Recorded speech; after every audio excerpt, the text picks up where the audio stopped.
Hi, welcome to the Pints Polishing Podcast. I'm Marshall. That's Nick. You can find us at hyperCLEANstore.com or go over to the HyperCLEAN Specialist group on Facebook. Best place to interact and be a part.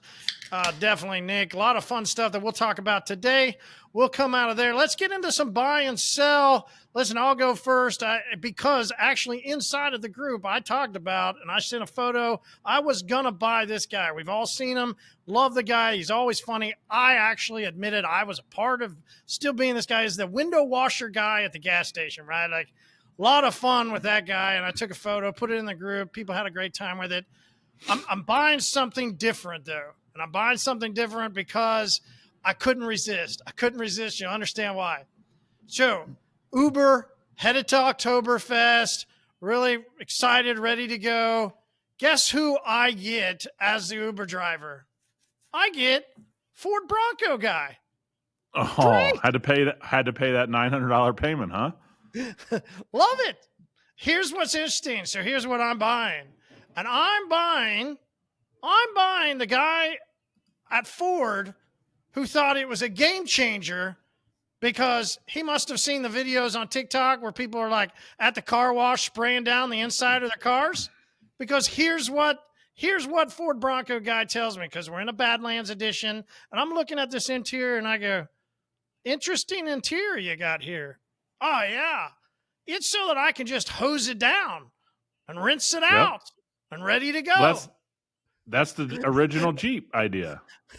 I go, great. I'm buying. I mean, whoever did that off of solely so that I can take a hose. I'm going to put this entire form of a dash and change out the doors, everything on, just so that somebody can say, hey, I can hose it down. Here's what you'll love even better, Nick. Here's what you'll love even better. Well, how do you like it? Oh, man, I just love the ride. It feels so great. I'm 30 seconds into it, still getting out of the neighborhood going, wow, I can feel my butt in this seat. That's not the way this should be, right? Like, what? Whoa. Buddy, what were you driving before? A lawnmower? Like what were you driving? Traded in for the Explorer. There's no way the Bronco ride's increasingly worse. I mean, and this was multitudes even the worse. Bronco Sport. Oh, no. That's not a Bronco. Yeah, no, I'm out.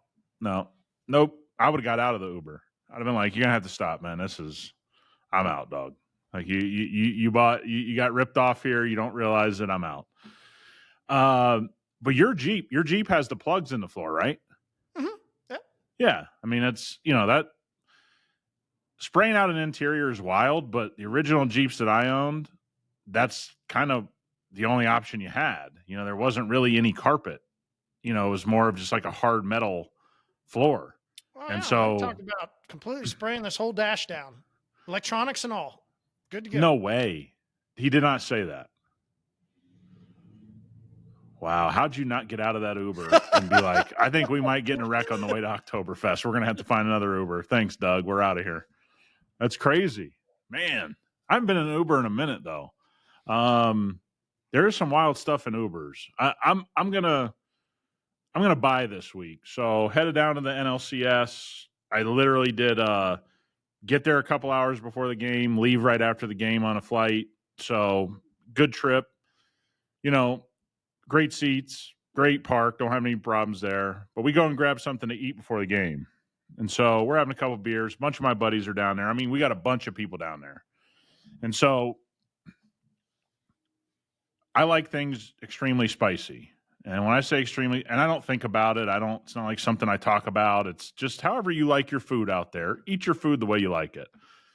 So I order some wings at this place, and everybody orders some wings. My buddy goes, he's had a few beers at this point. He's like, I want one of those wings. And I said, all right, man, grab a wing. My buddy next to me looks at me, he goes, he doesn't like hot food. I'm like, well, maybe he's just had too many drinks. Hand it to him. He's about halfway through the wing, and we just hear the coughing, the gagging. Oh, my God, somebody give me something to drink. Starts chugging beer, making it worse. He's miserable for like the next 30 minutes. And I'll say this, there's few things in life that give me the pleasure than watching somebody that can't handle spicy food, that wanted to try spicy food, and they're just completely it's almost like delirious. They're like delirious of where they're at. It's like they're a stroke victim. You know what I mean? They're just, for 30 minutes, they're outside their body. One of my favorite things to witness. Now, mind you, nobody at the table was talking about it. Nobody told him to have a wing. Nobody was talking about anything to do with hot food. And he's just like, yeah, I want one of those. I can handle hot stuff. 2 bites in, and this dude was sweating, oh my God, almost like what you would call guy yelling, not like yelling at anybody, but talking really loud and like trying to get the waitress's attention to bring him water while he was chugging his beer and making it worse, dude. That made the whole trip worth it. I mean, the game was fun, great everything, whatever. Flights were easy, no problem. It made it worth it, 100%, to watch this guy struggle for that 30 minutes. That's worth a flight to me. And that's how petty I am. I love seeing that stuff. So I'm going to buy that. Definitely. For people that don't like spicy foods, you've never been in that moment. It is hilarious. Like, yeah, like I love spicy, but I also am not afraid to go ahead and admit, like, oh yeah, it's hot here. I'm sweating. I'm snorting. Like, I actually kind of enjoy that too. There's a soup I like here that's really hot, and it's a fish soup, and it's a Chinese location. I love to get that when I'm all congested. Yeah. I can't. I don't feel good, and it's just that spice. Dude, have you seen that? Have you seen that farmer going around the internet that when he gets a sinus infection, he goes out to his farm and picks fresh jalapenos and stuffs them up his nose? He like just does it. There's no expression on his face. He's like, if you get a sinus infection, he just cut it right down the middle and goes, boom. And you just got to read these comments. People are like, oh my God, I would die. Oh my God. So look, if you like spicy food, really, really spicy food, great. If you don't, great. People get so caught up on it. And this dude, and we were at the game, and he went and got ice cream because his mouth was still on fire. And so I was making the helmet jokes. I said, are you going to come back with one of those helmets full of ice cream? Is that what you're going to do, like a little baby? So, of course, he comes down, got one of those little helmets. Dude, I mean, this guy ruined his trip over. Now, he was there for like the first couple games. So he was there for like 3 or 4 days. Guys down, a lot of those guys went down. I just went down for the day. Missed the UFC fight. So if everybody's looking for an update, I'll have to get back to you. I'm going to watch them probably tonight. Haven't had a chance yet. I got them recorded, but dude, watching people struggle with spice, still one of the top things on my list. Yeah, absolutely. A lot of fun there. Okay, so update for everybody that wanted to know Oktoberfest beers. I know I've been sent quite a message wanting to know the menu. No, I'm just joking. People didn't want to know. But yeah, nobody wanted to know. I did have my favorite beer, which is my favorite beer. And I realized when I first drank this beer, I realized at that moment the conception of Fruity Pebbles King had to have happened at that moment, because it's Franzenskanner Hefeweizen is my favorite beer of all time. And for those of you that know Hefeweizens, well, you know that usually there's a taste that happens at the end of it.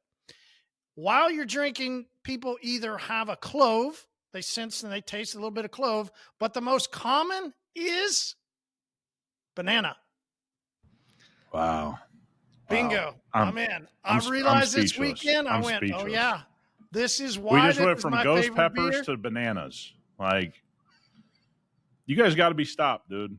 I'm just telling you, like, don't be shocked when the rising up happens. Like, in Terminator 2, the rise of the machines. Like, people are tired of the Fruity Pebbles gang. I hate to break it to you guys. Drinking beers, acting tough. Oh man, I love the banana aftertaste of this beer. So speaking of beers, I did bring another one of your favorites today. This is, I told you I would the other day, Rumpy Rum Barrel Aged Pumpkin Ale. How about them apples? Rum Barrel Aged Pumpkin Ale. How about them apples to me when you're drinking a pumpkin ale? That's an aggressive move. An aggressive move. Coming in at 9%. So later in the episode, I'm not sure. It might be mostly Nick. We'll find out. Might be Loopy. Might be Loopy. All right. So who was Loopy? Let's go through this. We got two American companies, or we've got these Most American Now, which is funny, at Oktoberfest. Tesla was there, which was cool. Oh, Tesla at Oktoberfest, and they were claiming Most American made vehicles are cooler, right? It was cool. So now it's, if you're more American made, UAW, right? We'll figure all this stuff out. Then which one is cooler? We've got coming from Ford, a muscle car going off road. 2024 Mustang now going to a truck. What do you think, Nick? Man, they're just bleeding that Mustang name. They got the Mach-E, they got the Mustang, then they got the super rare Mustang they're going to be building a select number of, carbon fiber body, I believe. Now it's a truck. I'm sure they're going to do a Safari Mustang. I don't know, man. Maybe just build cars that don't turn the e-brake on the freeway before you keep doing all this stuff. But look, there is some news out of Ford. Bill Ford, obviously, with his name, he's a part of the Ford family and the chairman of the company, basically admitting that if a deal is not right with the UAW, Ford could be no longer. And I think that's probably the first time anybody in that family has used that kind of verbiage. So is that, him trying to get people back to the table? Probably, but you just had more people strike today at the biggest Stellantis plant, and it just seems to be spreading far and wide now. So it's going to be really interesting to see what happens here. It will be. It'll be interesting to see if they get to pull together the patent that I guess GM just filed for a wireless trailer connection. Now that's pretty cool. Why not? Why not? Why not? Yeah. Why not? I mean, we don't have any problems with trailers flying off cars as it is. Let's just, see what we can do to make it even more robust, since we haven't figured it out very well now. Because I'm sure in your career you've seen a few trailers fall off the back of trucks at this point. Hey, listen, I have. But maybe down the rung a little bit from watching somebody choke and gag and sweat off of hot foods is watching somebody try and back up and get into a trailer, right? Yeah. I mean, there is some of these jokes that if they do get everything done, they could have some pretty cool things. Especially, we've all laughed at people backing boats down into the lake at a boat ramp. And, if they officially finally have one of those that does it automatically for you, some people claim, but boy, that gets to be a lot of fun watching people back a boat down into a ramp. Let me tell you. Oh, yeah. Especially when it's like slippery and you can see the truck just sliding and you think it's just headed right for the water. Oh, yeah, dude. Nothing better. Well, or the boat's just going sideways this way and then they get it going sideways back the other way. Just keep jackknifing both ways. It's like, dude, just let's straighten her out. Start over. Yeah, dude. It is funny. All right, a couple posts out of the specialist group, which is fun to see. A lot of progression happening while others are, claiming stuff and this and that. Like, we're just seeing steady progression out of a lot of people inside the group that I want to, just talk about for a second. It's cool to see Justin. We got Dale. We've got Brian. These are some posts, and these are some guys that are using hyperCLEAN coatings, and they're having a lot of great results, not only changing what their customers have been experiencing from other people, but also changing and progressing their business. This is what comes out of Justin's post. He's really been progressing there in Colorado, getting people to get on his winter prep package. So that's a great package. There's other people that ask about, hey, what to do going into winter. A winter prep package is really a great option for somebody if you're looking for that. Hey, how do I not, lure's the wrong word, right? Like maybe recapture into your business or get them back in, a winter prep package. You guys don't have that in Vegas, I guess. It's more of but we have summer prep here. Cause remember the harshest part, for customers' cars. So we stack a lot of things in the springtime as far as, getting 1, 2, 3, and 5 year coatings on cars, pre-summer, protect from the heat, protect from the UVs. So yeah, if you're in a harsh winter area, I'd be hard pressed to say you should probably be the busiest before winter. Honestly, like we should be busiest before the summer because summer's so harsh here. If you're in a winter area that gets salt and all this kind of grime, hard pressed to tell me you should be busier in the springtime than in the fall. I mean, I would assume for a lot of guys, if you build this right, your fall could be just booming. Well, and we had, UNCM detailing. He asked, hey, headed into my first winter. All right, so I can appreciate that he's saying, this is my first one. So Yep. he's not sure what to expect. Now, if, for instance, this would kind of be where you say, hey, best thing to do would go work for somebody for a while. You could begin to understand the landscape. You could begin to understand, how to go through into a winters. But he was probably like me and just jumped straight out. Sure. Jump business, right? I didn't have a clue what to do in my first winter except starve, and that's when I decided to get into power washing. And it's like, okay, I can't just have this equipment, sit idle at night. I can work during the night. It's okay with me. Yeah. Maybe a thing is like what Dale posted. Dale did a new to me type package for somebody, because there are people still getting cars, and being able to upgrade somebody that just got a new to me vehicle that might say, hey, I just need a sealant. Well, using Uno like Dale did to upgrade them, using Uno or Dos as a winter package, this is the right time to go after them. Yeah. And again, used cars have always been extremely popular. Our whole life, people like buying used. They feel like that some of the depreciation's out of the vehicle. What a great time to sell a one step in a coating, right? Look, man, you bought a used vehicle. It's not in perfect shape. That is tougher for some new car sales, right? To get them to understand they need a quick polish and a coating. That's a very different type of human being.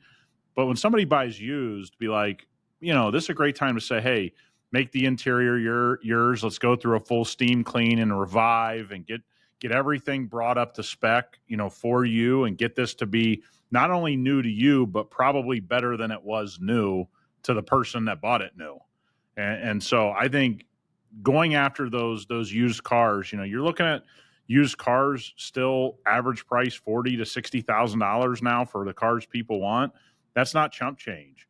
Great time to sell somebody a $400 to $1,000 package to get them, new to me, but better than new, period, by getting a one-step, a coating, and a nice interior deep clean. I think that'd be a great package.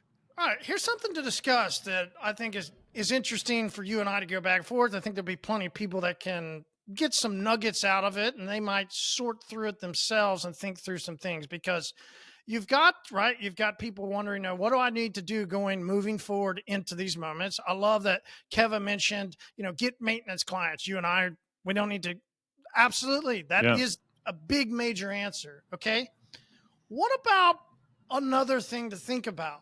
And that kind of comes out of a post from Brian, where Brian talked about extra things that you could do for customers. I wonder, and let's have this little discussion, I wonder if moving into the winter, moving into this time of the economy, everything of this moment, is it for some, these new packages, using Uno in a certain way? Or I wonder if some would lean towards the way of, hey, maybe I need to ramp up my value proposition. And I don't mean, as you said a second ago, sale, not necessarily that you run a sale and discount, but you are meaning sell to somebody, going through a sales process. I wonder if there's something we could do value-wise for the customer, where Brian was talking about adding on. Maybe that's a add-on of, he mentioned, changing wiper blades, but that's only going to go so far. I wonder if it's add-on glasses, the ceramic coating you put on the windshield. Some people will add on, a service like rims. What do you think? Is it add on a service, or what about a trinket? What about a cup holder thing, or what about something that hangs in, what is something that reminds them? Because remember, trinkets used to be pretty big back in the day to get people to come back in and keep top of mind awareness. What do you think? Yeah, I would say the value proposition of, adding a glass coating, to my coating job, free of charge, tell them it's a $99, $199, value to you. We're going to add it into your package. I would say, let's take it to the interior. Let's say you're going to you're going to use Revive and just, bring the interior back to a better condition. What if you add a steam cleaning for free? Now, mind you, I'm not talking about extracting seats or anything like that, but steam helps you work a little bit quicker anyway. And you can say, this is normally a $299 upgrade. We're adding in a value for you. We're going to go ahead and do a deep clean service. It's a way you can add. Because remember, if you already have a steam cleaner and it's just sitting there and it makes you more efficient if you use it, you're giving them extra service, but you're not really doing anything but adding a little bit of, distilled water into your steamer. You're not really doing anything that's hurting you from a time value perspective. When you get good with hyperCLEAN glass, you can put a glass coating on the windshield in a very short period of time, but it's very beneficial to them. And so I think you look at those things. I'm big on the value proposition. I'm not so big on trinkets because, look, if you're going after high value individuals, the odds that they want trinkets in their car is about 0% from my experience. So I'd be careful of going that route because you're probably going to be doing business with a certain type of customer that most of you are always complaining that you want to get out of. So high value customers, look, you've done a business with high value customers. Do you think any of them wanted an air freshener hanging from their rear view or anything like that? So I think that's a little bit tougher, but I do like, the value proposition of adding something that doesn't cost you a bunch time wise or product wise. So let's go over that, because you're right. This becomes part of that differentiator of who's our customer base and what we're going after. Absolutely right. Zero. I'd go 0% of my influential high-end customers wanted anything into their vehicle. But if they're the 1%, then how many of them are there actually in my area that I could control, right? Like control meaning I didn't have any other detailers going after them. Okay. Yep. For most detailers, I would say listening probably see that to themselves. They don't have a business that is completely saturated with 1%ers. They Yep. mostly have the middle class type person who might like a little air freshener, right? That Sure. person might like something that would add in. This becomes, that part of what we talk about this. What are you attracting? Who are you attracting into your business? And this becomes that dialogue. There's no right answer. There really isn't if that's your customer, except maybe, right? Maybe the game change for this moment isn't adding something in, but it's maybe being the guy that never misses. Maybe Yeah. it's not that you're adding, but maybe it's that you never miss and you're always talking to them. You're always reminding them of stuff. You're always giving them something that is valuable, that's information, and maybe it take you a little bit more work, Yeah. but isn't Yeah, actually a it's tangible item. it's more service, right? It's more of providing a customer service experience, right? People think about, I'm going to leave a business card wrapped in a towel and all these things and they view that as customer service, where what you're talking about is more customer service on the educational side. I'm going to be around, I'm going to talk to you more, maybe I'm going to send a few text messages, maybe I'm going to follow up a little better, maybe I'm going to have an email program, maybe whatever the case may be. I think this is the time, if you're out there thinking through this, is what's the right position for you to be in, right? Are you just adding these little trinkets in because you saw it on social media, or because it's well thought out for your customer base? And when you actually leave those in there, 95% of people say, "Oh, this is the greatest thing in the world." If they're not saying it's the greatest thing in the world, then they don't think it's the greatest thing in the world, right? So this is where you have to look at yourself, what you believe, who you're trying to attract. And again, because so many people reach out to us about how do I do business with a higher level type of client, whatever that it means in your area, every area has a higher class of person. If you're trying to get into the higher class, the only thing I can pass on, the only thing you can pass on is they don't like trinkets. That's the only thing I know. So I'm not saying don't do it. If it works for you, that's great. If you're also saying you want to do business with a higher class of car owner, they're going to hate the trinket, and it's going to actually upset them at some point and be like, Jesus, I'm tired of throwing this stuff away. So you got to make the decision and just stick to it. You could do like odor neutralizer spray. You could do a lot of things to add value to the people you're doing business with now. So I would go the route of just adding value through a tiny bit of an upgraded service, rather than worry about a trinket. Yeah, I would agree with you on that. And I love this too out of Adam. Adam said that he uses hyperclean coatings on his cars, and then he says he loves them as much as his customers do. And here's the last point of this little part that I wanted to talk about is maybe what some people need to do when you're talking about that value proposition is you need to put hyperclean coatings on your own car. You need to be as passionate about your own vehicle and the way you take care of it and what you do as what you're expecting and trying to sell or teach or educate or provide the service that you're trying to give to your customers.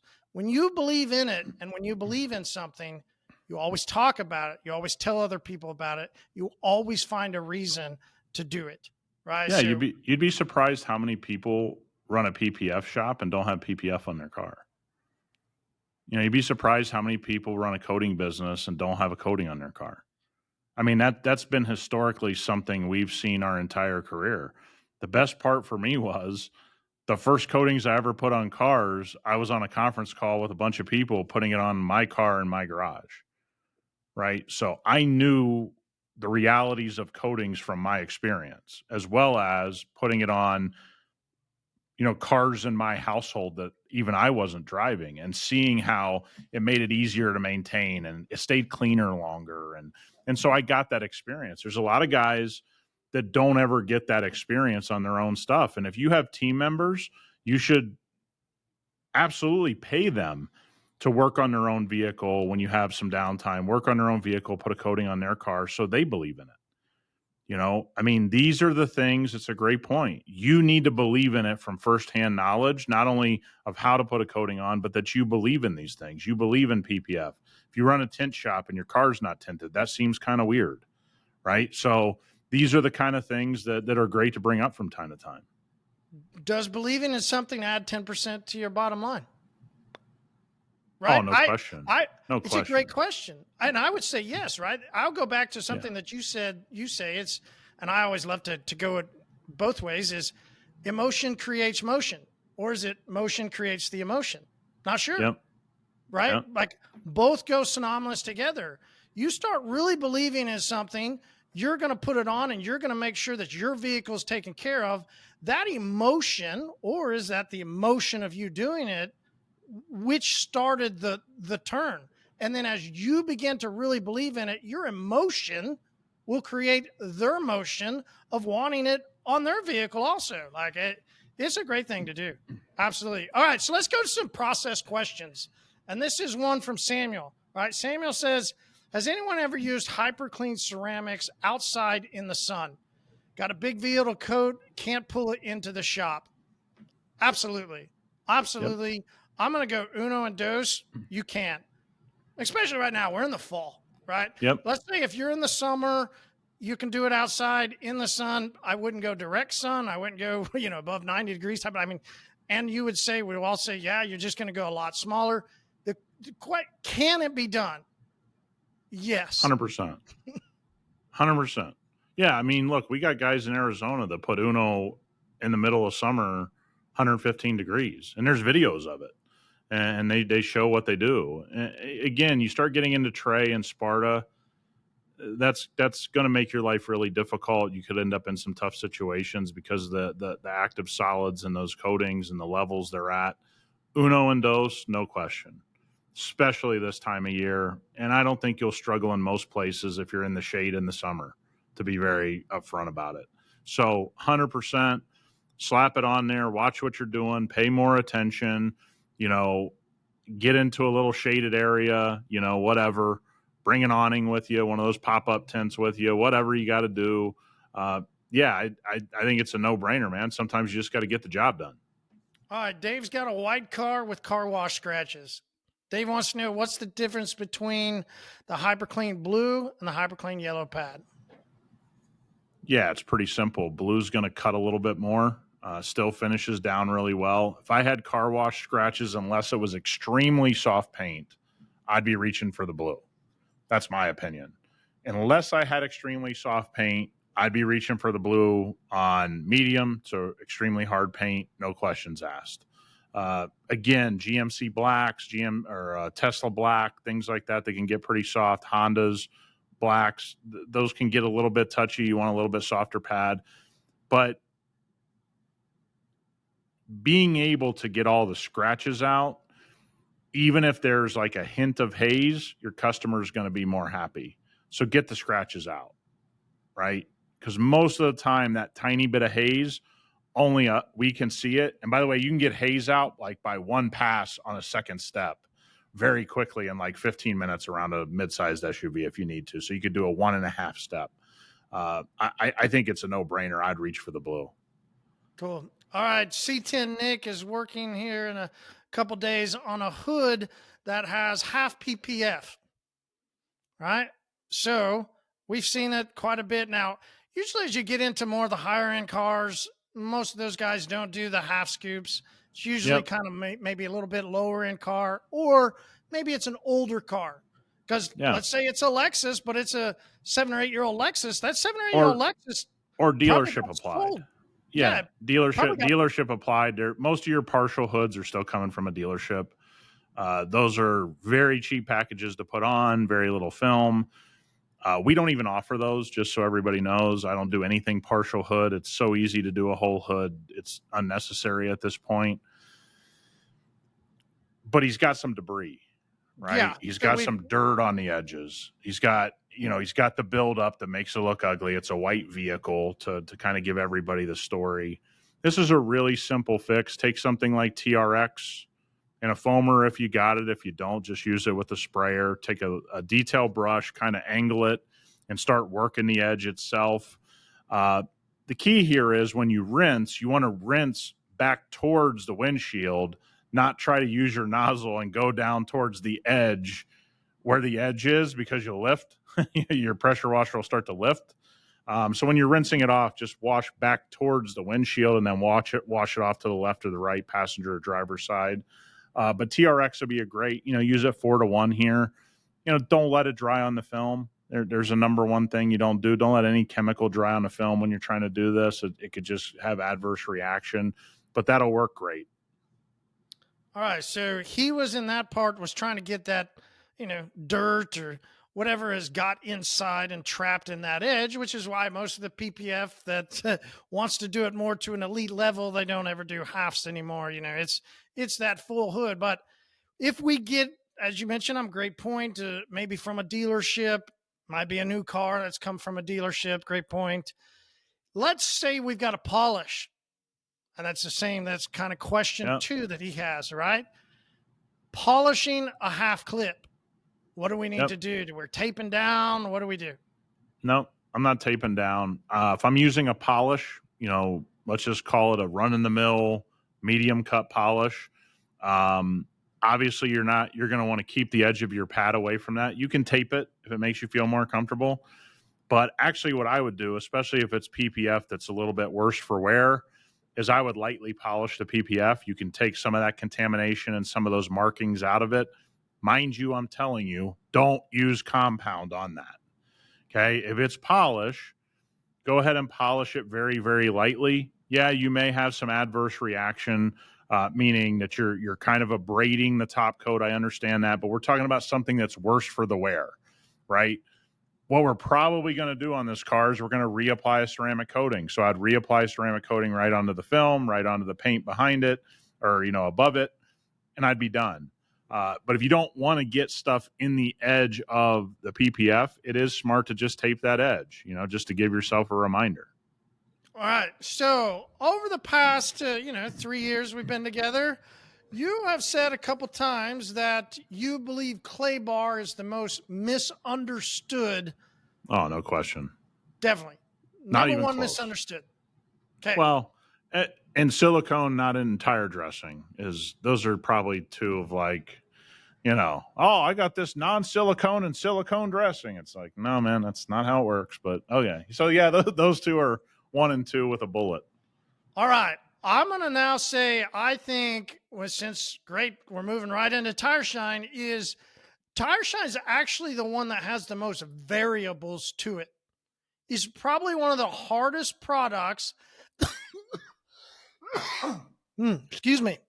Still coming out of allergy season here in Oklahoma. Still one of the most hardest things with the most variables to do per customer, per tire. I was having this conversation with somebody earlier, and let's go through it for a second, right? How many different, not only types of tires, brands of tires, then years of tires, because we've all sprayed tire shine on a new tire and we sprayed it on an old tire. So we got the variable of age, right? Then we got the variable of the molding tread, in a sense, as I talked to you about, might have all those different lines right down the might be plain and clean, right? Tires all have different faces, in a sense. So you also then have the next variable is the preference of the end user, the end customer, the car owner, right? Yeah. So what do you do for a tire shine when you have three different variables? Now we understand why you've got to come out with different types of tire shines to meet all these different variables. So let's go ahead and jump right into it. It's an exciting day for another product. Actually, two products that we're releasing today. Yeah, I mean, you kind of laid it out. So before we talk about the two products we're releasing, is one of the hardest things, and this is where Ultra Dress comes in. If you're very picky about the finishes you like on your tires, you need a very dilutable dressing. That way you can get exactly what you want. Right there, you're going to dilute it to your use and what you like. That's where Ultra Dress fits in, right? Also, for guys that just like controlling their shine, sometimes they want to do high shine, they want a medium shine, they want a low shine that they carry around for different customers, or for you at home. Maybe you have a vehicle you like high shine, another vehicle you like lower shine. That's where dilutables come in. But we also needed to add to our lineup. So we have a product coming out called Quick Shine, which is essentially non-dilutable. When you use it, it's going to give you a matte-like finish. So, a great place to use this is engine bays as well as tires, because a lot of people don't want that greasy look on their engine bays, but they want the dress look. So you got a little bit of a matte finish. You can kind of spray it while it's wet, kind of walk away. It'll level out. It'll be pretty matte. But it's a matte tire shine. Okay, so what this means, and let's go over the term matte. Matte means we're going to leave it to as natural as we can while adding tire shine to the surface. That's matte. This is to get a finish on your tires that looks natural. Darkened, natural look. Marty struggles with this. Okay? Marty loves a shiny tire. So as we're developing this product, and he keeps going, I think I'd like more shine. I know. I sent him a picture one day, right? And I go, this is your tire shine. Yeah. And the purpose of a quick shine is, look, if you're looking for a little bit more of an affordable option, this is going to be more affordable than Ultra Dress. If you're looking for something just to put in a bottle and go, and you're not worried about diluting and you just want quick access, you want to do engine bays and different things like that, this will leave fenders with a natural look inside fender wells. This is just the perfect product. And these kind of products have been out for a very long time. We needed to add them into our system so you guys have access to them. And look, there's a lot of guys, especially with low pro tires now, Porsche, Ferrari, all the, Mustang, Camaro, all these types of vehicles, guys are getting away from higher shine products. And so most of the time, you're going to see guys that drive like TRX or Raptor, also have sports cars. They like the natural look. This is the product for you. Again, it's a matte look. That's what it is. So this is a very universal, what you would call universal dressing. You can use it. It's not going to offend anybody. You also can achieve, for the guys that like matte, you can achieve that finish. That's the importance of this product. Simple, clean, right? Love it. When you're not that guy, and you are more of the Jeep guy, the off-road guy, or, listen, Dustin and the people in the off-road community, or people that, love bikes and love all that stuff, they love this type of the next one, right? But it's an interesting product that you kind of really questioned. Yes. Right? You did. Because, Infinite Shine is not like Ultra Dress, and it's not like, Quick Shine. Infinite Shine is a completely different style of tire shine. Yep. And we're happy to release it because I love the way we built it. You know, part of the reason why some of this infinite shine style of tire shine hasn't been popular over, I would say, the last 10 years Yep. is because two reasons. One, too greasy, right? Most of the tire shines that might be similar to this, and we're going to, a blue, purple type of tire shine, like they have over the past 10 years and traditionally through the industry been way too greasy. Yep. Yeah, that donut shine, that grease look. We didn't want that, right? No way. That wasn't going to be a part of our lineup. So we wanted to make sure that we didn't have that greasy look to it. We didn't want that. But we wanted a good, clean look. It's got a good shine to it. And what we're already hearing from so many people about what's progressed even more about Infinite Shine, once you go and finish it down, I mean, everybody wants that no sling type of stuff. Oh, yeah. This is one of those absolute no sling type of products. Yeah. And look, this is a solvent based. It's going to last longer than any water based product. Solvent always lasts a little bit longer, a lot longer than water based dressings. This is great for chassis. Guys that have lifted trucks, they want to dress up the chassis underneath. Perfect product for that. Perfect. This is where my guys have loved this product, and this is where it changed my mind. TRX, Raptor, lifted trucks, guys that want a medium shine, want a medium shine, not a high shine, non-sling product that dries really nicely, doesn't have that, like you said, greasy feel and look. And it's a lot easier to apply on a bigger tire, a Jeep tire, a Raptor tire, a TRX tire, a Dodge or a Duramax tire, or a Dodge 1500 tire.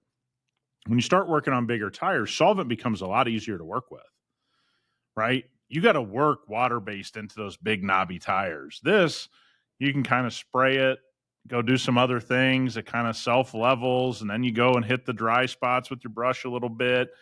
Just makes things a little bit easier. And look, for those that have bad weather, right? Winter weather's coming. You're about to dress some tires, it's about to leave your shop, or you're about to do it mobily.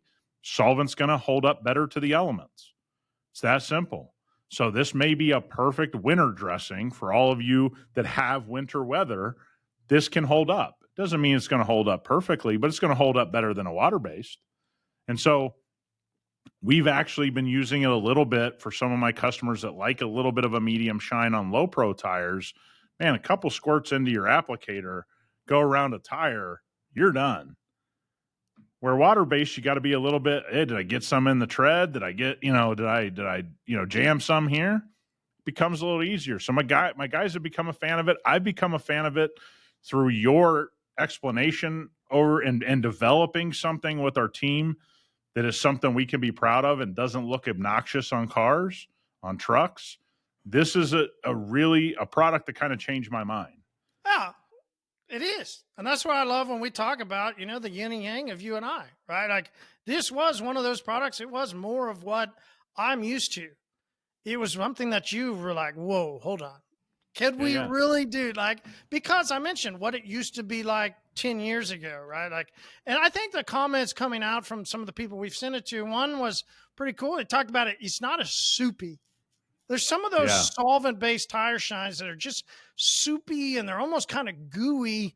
And they leave those run lines a little bit. And they, it just kind of a headache. If it gets on a rim because you oversprayed it, it becomes really tough to get off or to level out. This is not that. And again, we've probably had this formula somewhat done for like 6 months, 7 months. Yeah, it's actually like one that I sell locally, right? I mean, it's one that I began to build up and began to do with some of my local customers. And then when we brought it into hyperCLEAN, we changed some little stuff. We refined it out, and it's like, okay, there's this part I'd like to change out. There's a solvent we wanted to mix with and put in a different type of solvent.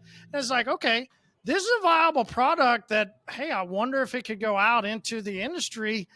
Will people use it as the progression of the guys that have kind of come back over to it? As you mentioned, some of these off-road guys, they have started to really push it back out into the market.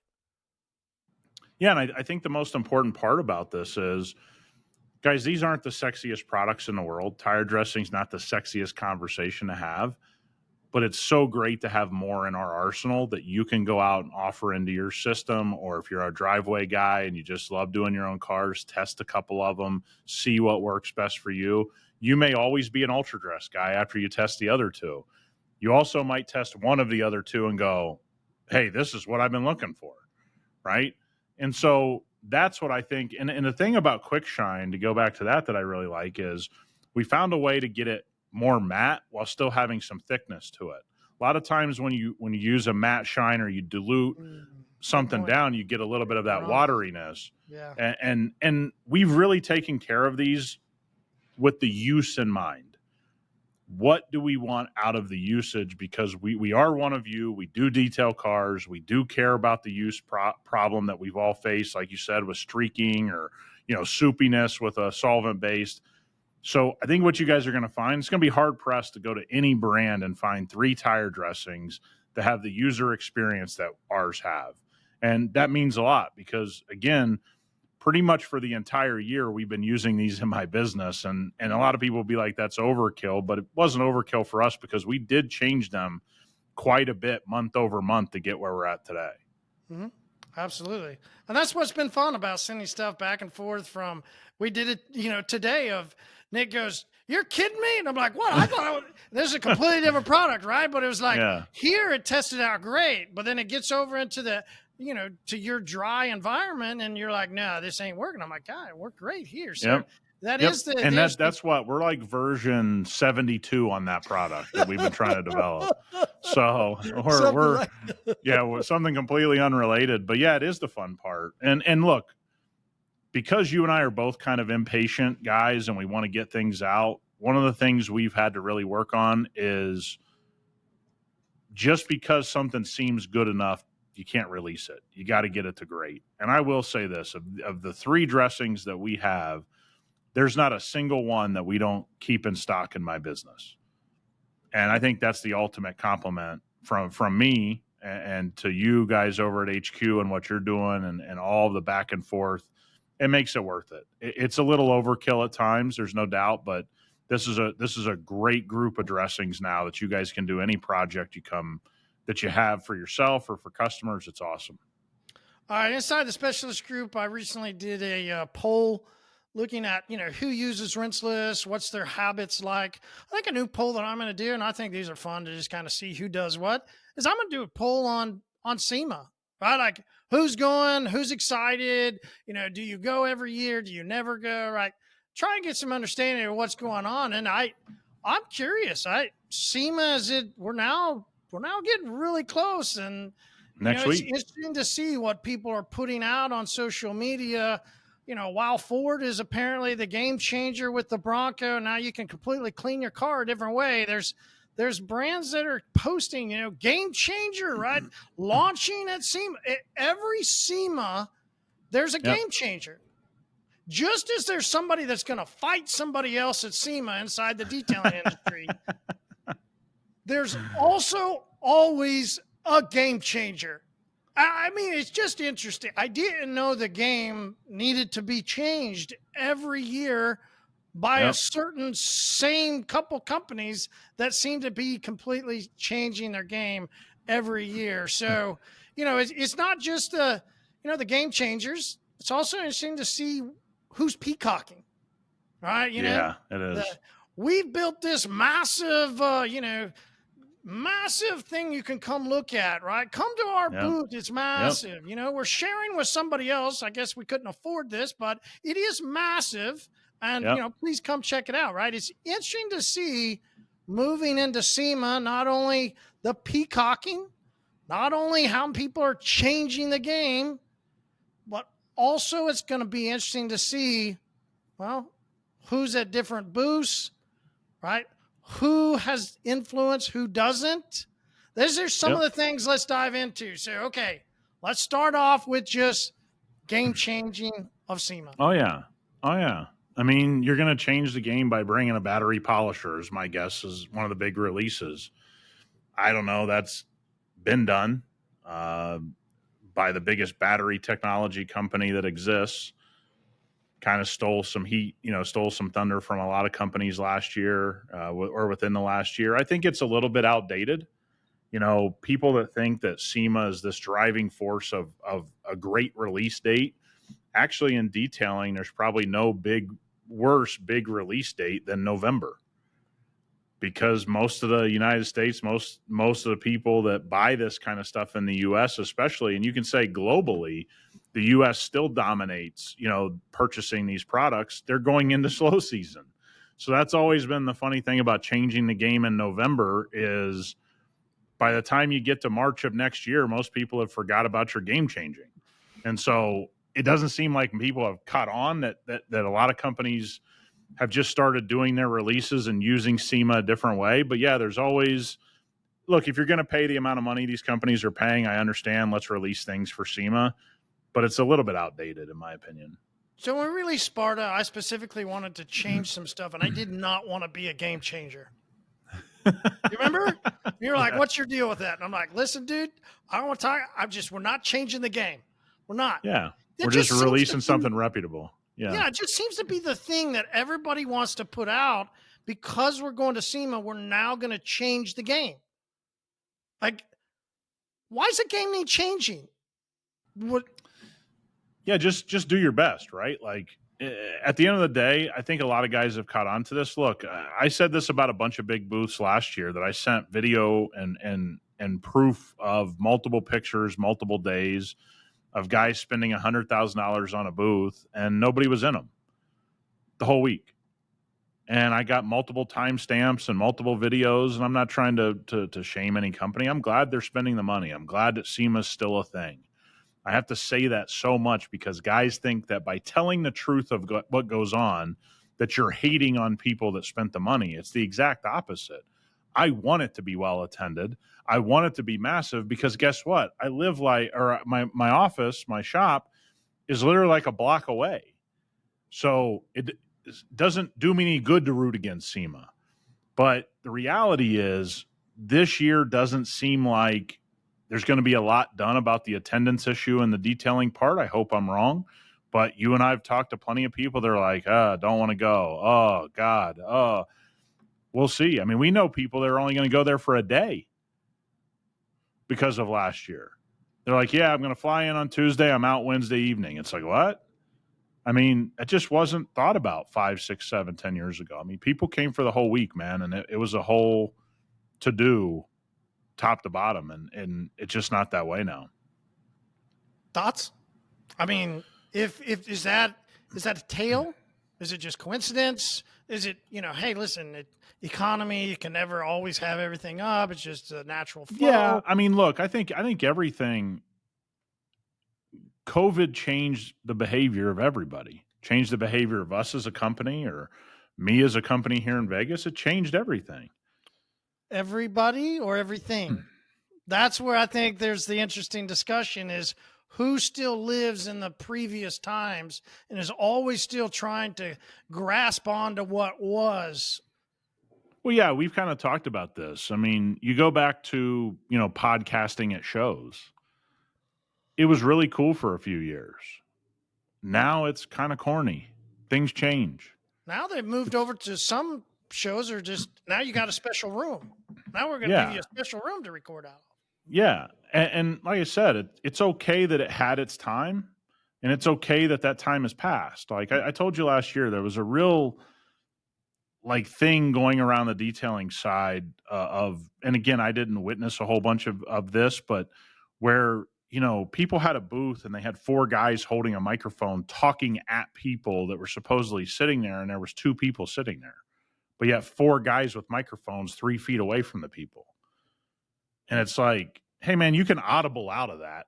I know that was the plan, but how about we just get back to be human beings? I think there's been a lot of trial and error on things, which I completely appreciate as a company. You got to try some things.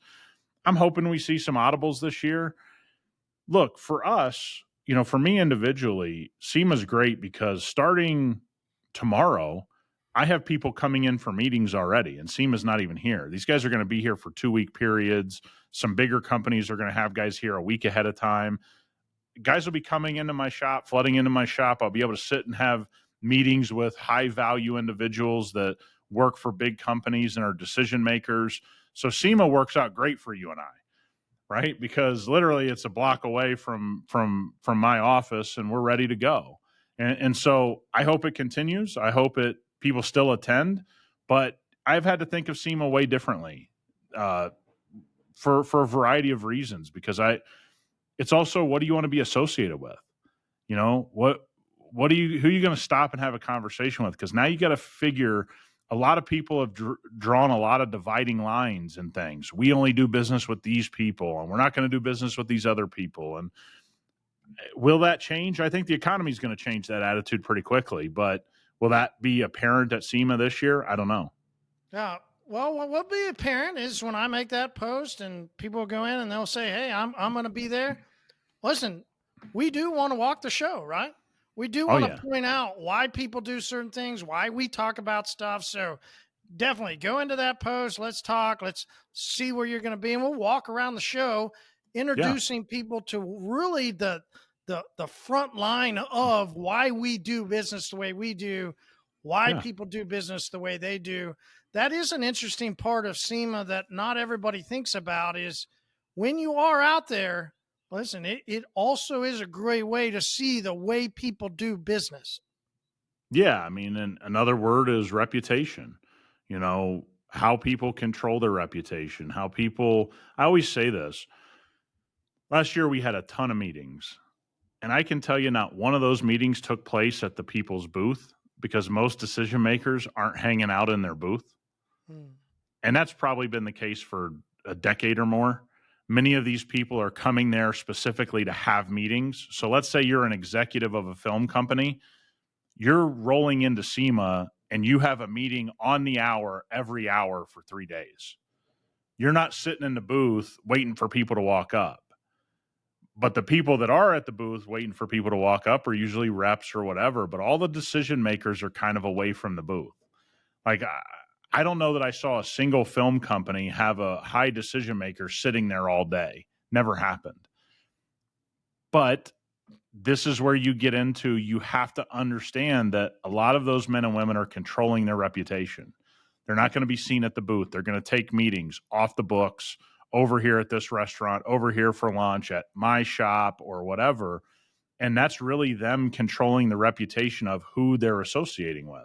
And that's a really game inside the game look at SEMA, is how many people don't care about their reputation and how many people do, and where those people fall in the structure of corporations. Everyone at the top cares. Everyone else just is out partying, drinking, having a good time, which, you know, good on you, man. I hope you do. I don't begrudge anybody for that. But, you know, a lot of reputations have been ruined at SEMA. There's no doubt about that.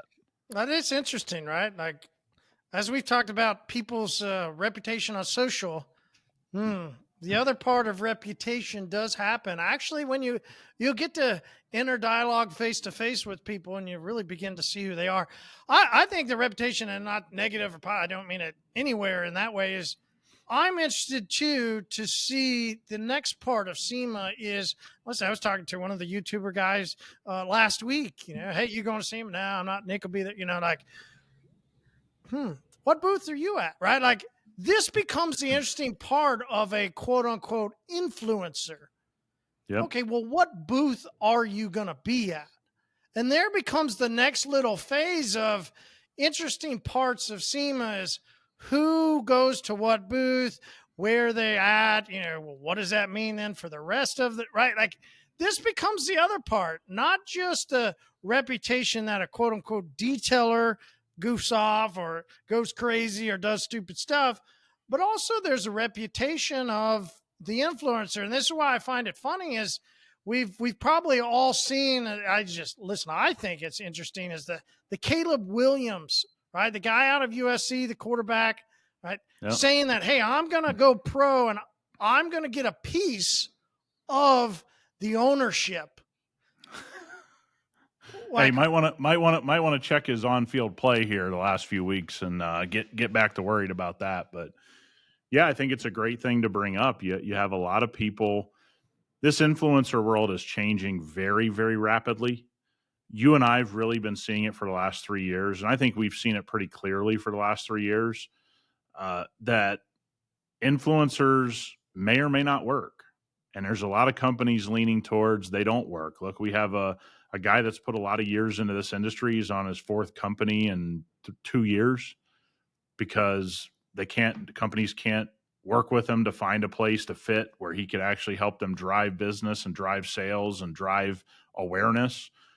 I think this is going to be the biggest topic at SEMA. As a matter of fact, I know it is because I've already talked to enough people, is where does social media fit into the next 12, 24 months? And are we seeing the death of the influencer? Are we seeing finally detailing catching up to the rest of the world and going, you know what? It's one thing that Kim Kardashian with 4,500 million followers, but everyone kind of below that level doesn't really move the needle. And we're getting word out of people, hey, I used to charge you for 3 videos on my channel. I'll now do 5 for the same price or 10 for the same price I did 3 back in the day. Times are getting really weird on social media, from YouTube to TikTok to Instagram. You have a lot of companies now discussing the value or the lack of value of being in business with certain individuals, and that's a large number of people. A lot of people have eaten off that bone for a long time, and I think that's coming to an end. Well, the quote that I saw from coming out of the Caleb Williams things was "Know your worth," which is why I thought it was fucking hilarious, right? Like, That's detailing 101. I wonder if some of the influencers are gonna start realizing their worth or lack of worth to companies, or will you start seeing some influencers go ahead and sign on, right? Which we've seen people that, hey, I'm going to start a podcast, or hey, I'm going to start this. And then a year later, they're signed on with a company and they're a sales rep for that company, right? Sure. You can go through and see multiple people that have done that. I'm going to start doing something, but, I didn't quite make it. Let me go ahead and sign on with a company that's going to pay me. And I wonder if some of these influencers that we'll start seeing that are crying. Yeah. Because there's no doubt. We're seeing a lot of public conversation. No doubt there's a lot of people starting that are in the influencer space starting to cry. Yeah. I wonder if we take a picture of some of these guys that are at some booths, I wonder if they actually now begin to journey over and stay with them, because the influencer space has changed. They weren't making any money. Yeah, I think, to kind of end this conversation, what I think is going to happen, and I think it's what we're seeing in brands as a whole, is that brands are having a hard time identifying the return on investment. So let's say I pay this person X number of dollars a month. Well, I got to double, triple, or quadruple that money to earn back what I've paid. That's never actually happened, right? We've talked to plenty of companies that have outlaid $20, $30, $40, $50, $100,000 in a month and been like, man, the best I ever did was kind of break even. And that was even a stretch. Like, I'm really stretching to tell you I broke even. And so as things start to tighten up and people start to take stock of what they're spending money on, that influencer money has come to a halt, which has basically been happening for 2 years. And this is now an active conversation amongst every company. You can't say that a year ago. Most people weren't even having a conversation about it at all. Now it's probably going to be the defining thing that I hear a lot about is what is going on the internet, and am I going to be a part of it? Am I going to do it differently? Here's our plan. That's what I'm the most excited about. And that's the importance of reaching the highest level individuals in these companies that actually make decisions, because they're not sitting there talking about the industry. They're talking about specific business problems. And that's what I really get out of SEMA is I very rarely talk about the industry. What I end up talking about with a lot of decision makers is what do they see happening over the next 6 to 12 months? What do they see happening over these months? And I think that's what I'm most excited about. And plus, I know a lot of brands and a lot of people listen to our podcast. For all of you that are our friends, it's a great time to meet up, have a drink, talk about what's going on, strategize, share things, develop a further relationship. And we got some huge meetings set up, some things that we could partner with some different companies from different spaces. And so I always make the best of SEMA. I always have, and I always will. But I also will come on this podcast for all of you and tell you guys exactly how it's going. Well, absolutely. You mentioned something a second ago, and for everybody that is going to SEMA, you mentioned about guarding your reputation. Maybe it's the amount that you consume, whether that's food or beverage, right? Plenty of people that overconsume some other types of things, not just beverage, that might get them into trouble. Let's think about for a second, if we're not going to SEMA, there's some wisdom in guarding our reputation. And it's not just about the actions, not just about that. It can also be the things we say, how we say them, whether that's to customers, whether that's to brands that are our vendors, whether that's just to friends or people that we know, right? Guarding your reputation. Listen, this comes with a little bit of a sensitive subject for some, because they go, listen, I can speak my mind. Hey, freedom of speech. I can say whatever I want. Is there a trade, though, of freedom to, well, commerce? Yeah.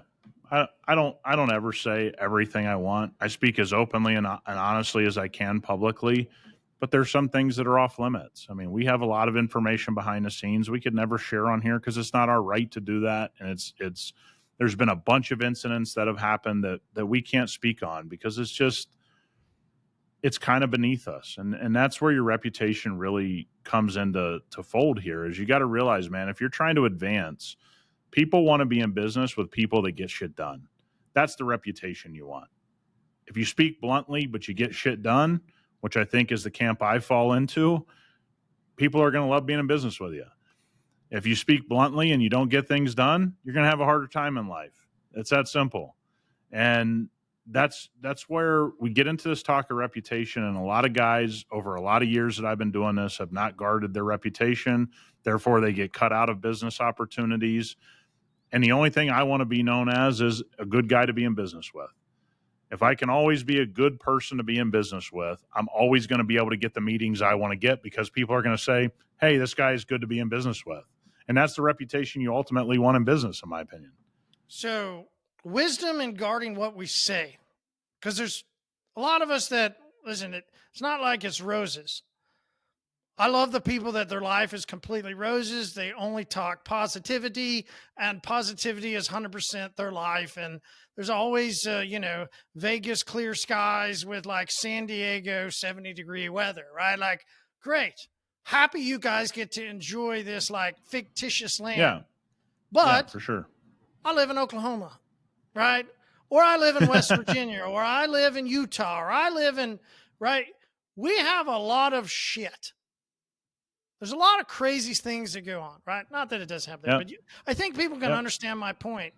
There's some that do live in this like positivity, like fiction style world where everything is great. You and I don't live there. And you mentioned, though, that you have to sometimes speak bluntly. Yep. There becomes a little bit of a buffer, though, between things that we're thinking in our mind, then that buffering that comes out of what we want to say. We've both failed at it many times of not pausing long enough to think about what we're going to say. But how'd you get there? Because you've said publicly you used to have a pretty big temper. You didn't used to say, the way you talk now, and people have said, inside the specialty group, hey, man, you speak very well, right? And you do. But you had to progress to that moment. Man. What was some of that like? If we're somebody that is curious about guarding what I say and how I say it, they might start thinking, okay, I could see there's some times that I've said some wrong things. Yeah. How do I get to that point? Well, first of all, I still say wrong things. So you're never going to bat 100%. It's just about getting that batting average up, huh? It just gets a batting average up for me. For me personally, man, I always want people to know where I stand. I take a lot of pride in that personally because I think there's so many people that talk in political correct speech and don't get things done and become very hard to be in business with. And look, we have some of these people we deal with at hyperCLEAN and at VR, and I had conversations with several of them in the last couple of weeks, and they're just not great business people to be in business with. Maybe you have to suck it up and eat it because they're valuable in some type of way to your business. But I think the world is flipping to what I call a very clear message when you're trying to get into a relationship with someone. Here's what I can do. Like, you'd be surprised how many people tell me, oh, we do 100 5-year coatings a month. Then they switch over to a coating brand, not even ours. And I'll talk to the CEO of that company and be like, yeah, that guy told us he does 100. He hasn't ordered 100 all year. Your reputation's damaged. You may not think it is, but it is. And so how did I look, man, I had to look inside and realize I was making a lot of mistakes. I was costing myself opportunities, and I didn't want to cost myself every opportunity. There's certain people I don't want to be around and don't want to be in business with. And there's a lot of them in detailing that's that way. Doesn't mean I dislike them. I don't even really know them on a personal level. Just means I don't jive with how they do business. But there's a lot of guys that don't want to be honest that, dude, we all got weaknesses. I mean, we all got things we can get better at. And I had a lot of those things I could get better at, and I'm not perfect at any of them at this point. But it was more about, I just kind of always took stock in who wanted to be around me, who was giving me business opportunities. And I've been pretty lucky over the last 7 to 8 years, 9 years now, probably. The biggest companies with the people that I respect the most have always offered me opportunity. And I come back to, I never lied to anybody. Like, I never said I was going to do this and didn't do it. Right. And that's what I care about with my reputation. I may have failed at some things, but I didn't outright lie to somebody. And I can show them where I tried to do something, or, hey, look, I did this, but it didn't work out. Here's why I did it. Because you're not going to succeed at everything. But I think we're getting into a culture now where people are tired of the PC bullshit. They're tired of guys that sugarcoat stuff. They're tired of the over-promising and under-delivering. They're tired of a lot of things. I think this is what you see in the web space. This is why we've been so on this for the last 6, 7, 8 months is, man, the things coming out of the web space is a bunch of people over-promising and under-delivering. A bunch of people. And it's getting to a point where people are sick and tired of it. And so if you're honest and you're respectful, I don't think you'll ever have a bad reputation. Do you have people that don't want to be around you because they don't speak that way? Absolutely. Absolutely, Marty. We know that happens. It happens to me. But I have to be okay with it at a certain point and go, I'm just not for that guy. Right? I didn't speak horribly to him. I wasn't disrespectful. I just spoke very directly. That's not how he wants to do business. It's all good. All right, I think you just understand that that's what's going to be. Absolutely. Let's think about something for most of us are listening would like to think that we're honest people. Sure. Right? I think most of us would like to think that we're honest people. When do we become dishonest? I guess would be an interesting question. Do we become dishonest? Like, are there things that change us that we would want to like fluff up to make us feel or make others think that we're a certain way? Absolutely. This happens all the time. What you mentioned, coatings, it's finances to people that wear certain things.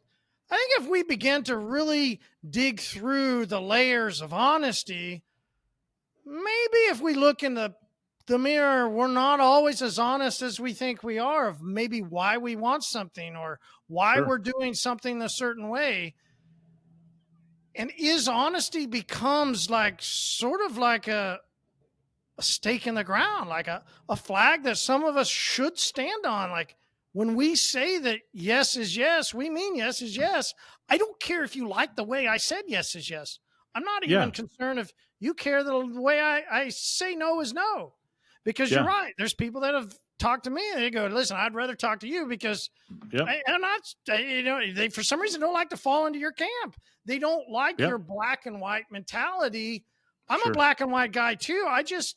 I do kind of have a little bit more of a 100%. I don't know if you want to, nurturing is the wrong word, empathetic. I like to empathize with people, understand the way they think, and, talk them through the way they think. It's a different approach. Yeah. But either approach, honesty still comes down to the core feature of you and I. Absolutely. Yeah. And I've had to be okay with that, right? But largely nobody will say that I was disrespectful. They just maybe don't like the way that I speak at times. But here's what I have to live on. Do I have a lot of decision makers in my phone talking to me consistently from a lot of different avenues in my life? Is the answer yes, or is the answer no? If the answer is no, you got a lot of changes to make. If the answer is yes, then maybe you got to look at it and say, hey, there's some people that just aren't going to like me, and that's okay. But I got a lot of people that make decisions in a lot of big companies around the world that do value what I bring, that do value being in business with me, being in business with hyperCLEAN and things like that. Look, we see this really deeply rooting itself in the detailing space, where every company wants to act like we're all friends. I don't think that at all. Plain and simple, I'm trying to win. That's what I'm trying to do. I got to feed my family. I got to build my company. I got to take care of my team members. I got to make sure Marty and I are doing well. I got to make sure we're building for the future. Doesn't mean I dislike anybody, but I'm not going to do this kumbaya. And by the way, that's wearing thin with a lot of big shops around the country. You want to know why? Because it's fake. None of us are buddy in this thing. It doesn't mean I don't have a beer with some of those guys and say, hey, hope everything's going well for you. But this whole kumbaya, we're all running trainings together, it doesn't sit right with a lot of people that make a lot of money in this business. And it may be the first time some of the companies that I know monitor our podcast have heard that, but we're taking a lot of your customers. You want to know why? We don't bullshit. I got no reason to bullshit. I had no reason to buy into hyperCLEAN. I say this to people all the time. Marty, my company's massive in Vegas, meaning I was making more and I have investments in other things, real estate and whatever. I did this because I wanted to do it. I wanted to be in business with you. I wanted to build a chemical company. I wanted to do it. And at the end of the day, I want to do it our way. That's what I want to do. And I want to fall on that sword. And so, I don't want to get too philosophical with people, but at some point, man, you got to just look at the logic. Pepsi and Coke don't hang out together. They actually make commercials saying Pepsi's better than Coke and Coke's better than Pepsi. We all don't hang out together, right? And so one of the things I think is changing overall in the consumer market altogether, not even detailing only, is that people are trying to find human beings that'll give it to them straight and just shoot them straight and say, hey, Sparta's a great coating. I'm not going to sit here and give you all these fancy words and do all these I'm going to tell you this shit works. That's what matters. All right, so you're old enough. Not everybody's going to be old enough, but if you're not, just go YouTube it or, go, there's some probably feed somewhere you can find it. There's this show that used to be around. It was semi-popular. You might have heard of it. It was called Seinfeld. I love Seinfeld. We're not talking about no soup for you guy, right? Yeah. He was black and white. He was right in your face. If you didn't do what he said you should do, no soup for you. Right? Yeah. That's not the mentality which some people there is a group that start to hear this philosophy and they go, yeah, but I can't be that rigid with people. I can't speak to them black and white. I have to sugarcoat things. Sugarcoating, though, once you get down to business, and I think this is what ultimately you and I, when we talk about yin and yang, ultimately you and I come to the center of agreeing on a philosophy, on honesty. We just got there different places, right? Mine comes from way much more of a religious side, right? And that black and white of sin, of death, of hell, like that's the way I was raised. Yeah. If I lie to you, I'm going to hell. I'm going to burn in eternal fire. Like, that's a tough forever, spot. Right? Like, I can't help it. I'm not trying to get into religious debate. That's just the way I was taught. So that's ingrained into my philosophy as a human. And as you grow then into a business, doing the right thing, you don't have to change the game every year when you go to SEMA. Yeah. Yeah. You just do the right 100%. Thing. Yeah. And I think, look, man, I want people to know this. I'm no expert on any of this. I'm just telling you the way that I've done it, right? The way that you've done it. That's all we ever share on this podcast. I hope guys understand that. I don't really judge if you guys want to do that. If somebody wants to operate their business, it's their business. We're trying to bring in the individuals, the DIYers, the professionals that are tired of the status quo, tired of the hype machine, and just want to take care of cars on a high level, that want to do things on an elite level.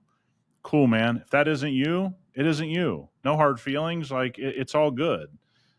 I think I'll just go back to your circle tells you more about yourself than you're ever going to tell yourself. One of the things that I've judged myself on, do other elite business owners, not just detailing, want to be around me? Do I get invited to things? Do I get invited to events? Do they see me as professional? And if you ask Jess, I get invited to too much that I turn down, and that's a good thing. So you can judge, are you being included in these high-level things as you advance in your business? For you guys starting your business, all you got to do is guard your reputation more than you guard anything else. Do you do the things you say you can do? And if you can't do something, tell people you can't do it. They're not going to look at you negatively at all. They're going to look at you the opposite and say, hey, well, I got this guy over here. He can help you with that. Can you call him? I'll hook you up. And so, look, man, I'm on a plane on Saturday going to the NLCS.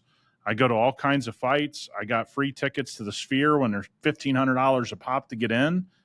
Not because all this stuff I do for other individuals, but because there's a level of respect.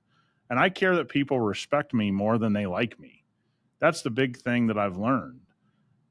You're not going to like everybody. Not everybody's going to like you. Marty, you and I talk and you go, oh man, do you want to meet this guy at this? We don't really jive like that. We all say that kind of stuff. But as you grow in your business and as you grow and by the way, you don't have to be an owner. As you grow as a team member in a business, how much respect are you getting from other people by them saying, hey, do you want to go do this?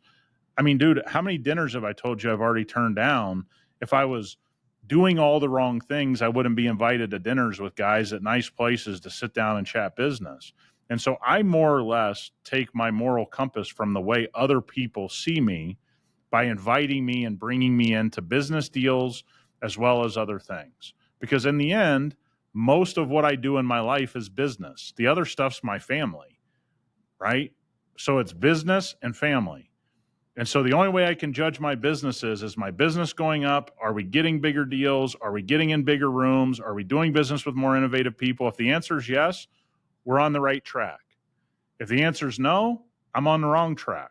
And I leave it that simple. And I think you know that about me. It's like, we're in the middle of a deal right now. I can tell you, you can't say I'm a rigid guy during most of the deals I do that are big deals for us.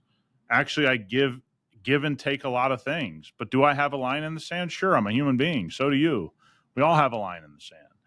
But I think one of the things that for you guys attending SEMA, you should be going there to develop relationships, man, not going there to look at product. It's cool to look at the product. It's even better to develop relationships. And that's the only advice I can give, is that at the end of it, your network is your net worth. And if your network is a certain level, that's the only level you're going to get to. And it is a fight and a struggle to get yourself up those ladders. And it's been a struggle for me. And I've had a lot of mistakes caused by myself, but I've also changed and had a lot of things go my way. And doesn't mean I'm batting 100%, because as Marty can tell you, I'm definitely not. And Marty's a lot better at stuff than me. And that's where you got to know yourself and you got to know what's going on. But the only reason we've had success on this podcast, I hope all of you listening probably feel this way, is that I speak my mind. It's going to rub some guys, but our listenership is going up and up and up. So I'm just going to take it and say, hey, it is what it is. Well, it's what it is. What a great episode. A lot to chew on in this episode. A lot to chew on. Dove through a couple different things, and probably at the end of it all, if it's not choice of tire shine, maybe it is choice of our reputation. That is the most valuable nugget that we get out of this episode. Absolutely. I appreciate you guys. We'll talk to you next week.